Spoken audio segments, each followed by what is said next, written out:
عزت کے ساتھ کھیلے. کسی مسلمان کے لیے جائز نہیں کہ وہ مسلمان کے مال کے ساتھ کھیلے. ایک آنا ایک روپیہ بھی ناجائز طریقے سے کوئی کسی کا نہیں کھا سکتا، الا یہ کہ پیار محبت کے ساتھ لوگ ایک دوسرے کو کھائے کھلائیں تو بات الگ ہے. لیکن ظلم کر کے ناجائز طریقے سے ایک روپیہ ایک آنا بھی کسی کا کوئی نہیں کھا سکتا. آج کے دن میں ساری چیزوں کو حرام کر رہا ہوں. خون حرام ہے، کوئی کسی کی جان نہیں لے سکتا، کوئی کسی کا قتل نہیں کر سکتا ہے، چاہے کتنا بھی ناراض ہو جائے، چاہے کتنا بھی کسی سے دشمنی ہو جائے، لیکن خون نہیں کرنا، قتل نہیں کرنا. سب کچھ حرام ہے ایک دوسرے کے اوپر. اور ایسا ہی حرام ہے جیسے حرمت کعبہ، حرمت مکہ، جیسے مکہ شہر کی حرمت ہے، جیسے ہی اس مہینے کی حرمت ہے، عزت ہے، ویسے ہی ایک دوسرے کی عزت کرنا تم لوگوں کے اوپر فرض ہے. مسلمانوں کے حال کو دیکھیے، مسلمان ایک دوسرے کی عزت کے ساتھ کھیلنا ایک عام بات سمجھ چکے ہیں، بہت آسان سمجھ چکے ہیں کہ یہ کام ہمارے لیے آسان ہے، ہمیں یہ کام کرنا چاہیے. اور غیبت، چغل خوری، سازش، ایک دوسرے کے خلاف مکاری، عیاری، یہ عام ہوتی جا رہی ہے.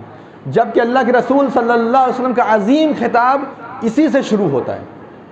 اللہ کے رسول صلی اللہ علیہ وسلم نے فرمایا کہ سب کچھ حرام ہے ایک دوسرے کے اوپر. لہٰذا میرے بھائیو، اللہ کے رسول صلی اللہ علیہ وسلم کے الوداعی خطاب کا ذرا خیال کرو، اور ایک دوسرے کے مال کو ناحق کھانے سے بچو، ایک دوسرے کی عزت پامالی کرنے سے بچو، اور اسی طریقے سے ایک دوسرے کے خون اور اس کا احترام کرو، جان کا، نفس کا احترام کرو. یہ ہمارے آپ کے لیے بہت ضروری ہے. اس کے بعد نبی صلی اللہ علیہ وسلم نے فرمایا کہ ان اللہ اعطى كل ذی حق حقہ، اللہ تبارک و تعالیٰ نے ہر حقدار کو اس کا حق دے دیا ہے. فلا وصیت لوارث، لہذا وارثین کے لیے کوئی وصیت نہیں ہوگی. اللہ تبارک و تعالیٰ نے ہر حقدار کو حق دے دیا. کیا مطلب ہے؟ اس کا مطلب یہ ہے کہ پراپرٹی میں، زمین میں، جائیداد میں کس کو کتنا ملے گا اللہ نے بیان کر دیا. سورہ نساء میں سب بیان ہے.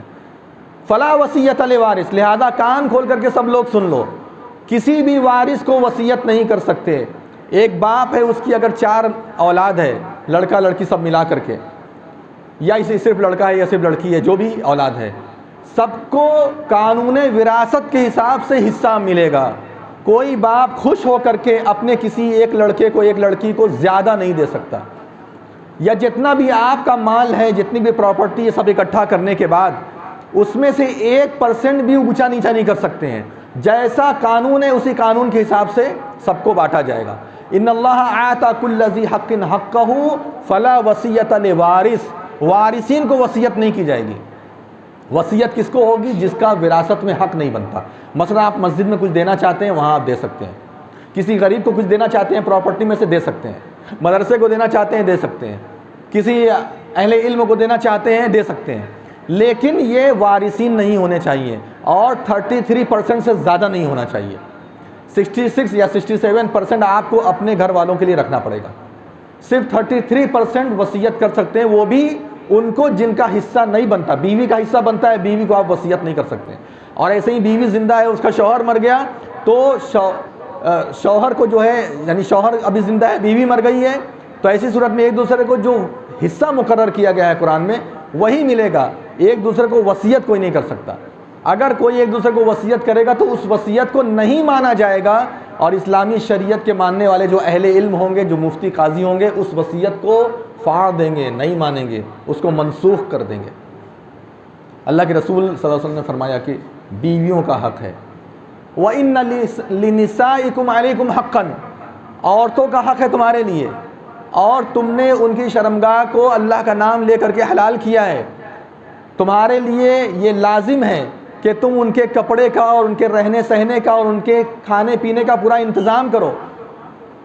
وَعَلَيْكُمْ رِزْقُهُنَّ وَكِسْوَتُهُنَّ بِالْمَعْرُوفِ، تم لوگوں کے اوپر لازم ہے کہ تم لوگ اس کے کھانے پینے کا اور اس کے رہنے سہنے کا اور کپڑے کا انتظام کرو. یہ اسلام کی بہت بڑی تعلیم ہے کہ اسلام نے یہ ذمہ داری شوہر کو دی ہے، عورت کو نہیں دی ہے. کوئی مرد یہ نہیں کہہ سکتا کہ تم اپنا کماؤ اور کھاؤ. یہ اسلام کی تعلیم نہیں ہے، اور یہی بات آپ صلی اللہ علیہ وسلم نے ایسے موقع پر کہی. کہا بیوی کا پورا ذمہ، پورا کا پورا حصہ وہ شوہر اٹھائے گا. ہاں، آپس میں رضامندی سے کوئی کماتا ہے، آپس میں مل بانٹ کر کے کھاتا ہے، شوہر کی رضامندی سے بیوی کماتی ہے، کھاتی ہے، تو وہ بات الگ ہے. لیکن بیوی کا جو ذمہ ہے وہ شوہر کو اٹھانا پڑے گا۔ اللہ کے رسول صلی اللہ علیہ وسلم نے فرمایا اسی طریقے سے عورت کے اوپر یہ لازم ہے کہ شوہر کی نافرمانی نہ کرے، اور شوہر جس کا بات کو ناپسند کرتا ہے وہ کام نہ کرے، اپنے گھر کے اندر ان لوگوں کو نہ آنے دے جن کو شوہر ناپسند کرتا ہے، اور اس کی عدم موجودگی میں، اس کے نہ رہنے کے وقت میں، جب وہ گھر میں نہیں ہے تو اس کے مال کی اور اس کے تمام کی تمام چیزوں کی وہ حفاظت کرے، راز ہے تو رازداری کرے، اپنے شوہر کی باتوں کو ادھر ادھر بیان نہ کرے، راز فاش نہ کرے۔ آج ماحول ایسا ہے، آپ اپنے آنکھ سے دیکھ رہے ہیں، عورتیں اپنے شوہر کی برائیاں جگہ جگہ کرتی ہیں، ہمارا شوہر ایسا، ہمارا شوہر ویسا۔ اگر کوئی بڑی بات ہے شوہر کے اندر، وہ باتیں بھی ناراضگی کے وقت ایک عورت، ایک بیوی جا کر کے چاروں طرف بیان کر دیتی ہے۔ یہ اچھی عورتیں نہیں ہیں۔ اللہ کے رسول صلی اللہ علیہ وسلم نے ارشاد فرمایا کہ ایک عورت کے لیے جائز نہیں ہے کہ وہ اپنے شوہر کے راز کی باتوں کو فاش کرے، یہاں وہاں کہتی پھرے، اس کے مال کی بھی حفاظت کرے اور اس کی عزت کی بھی حفاظت کرے۔ یہ آپ صلی اللہ علیہ وسلم فرماتے ہیں۔ اس کے بعد نبی صلی اللہ علیہ وسلم نے فرمایا کہ ترکت فیکم ما لن تضلوا ان تمسکتم بها، میں تم لوگوں کے بیچ میں ایک ایسی چیز چھوڑ کر کے جا رہا ہوں کہ جب تک تم لوگ اس کو پکڑے رہو گے کبھی بھی گمراہ نہیں ہو سکتے۔ اس کے بعد فرمایا کتاب اللہ، یہ اللہ کی کتاب ہے۔